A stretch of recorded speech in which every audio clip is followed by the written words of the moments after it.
Here's a great little cable pulling technique that you might not know. It's really useful when you're trying to pull a cable up an existing conduit and you've got a draw cable but tape's not cutting it, or you really need a strong pull. It's nothing pretty or complex, but it works really well. Looks a bit like this.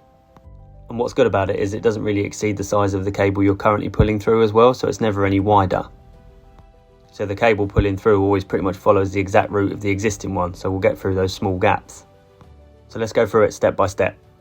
First of all, take your two ends of your cables and strip the earths back. Then you want to cut off the rest of the cable so you're just left with the earths.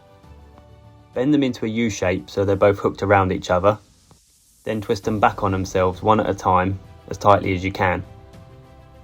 Then just remember to fold back the excess ends in the direction that the cable is pulling so there's no snagging ends.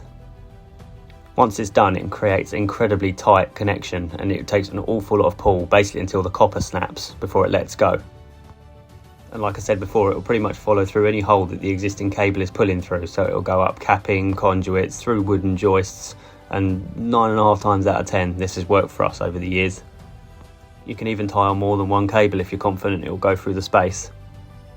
You don't even really need to add tape on afterwards, but you can if you want it, just to stop any rough edges, but otherwise it works a treat.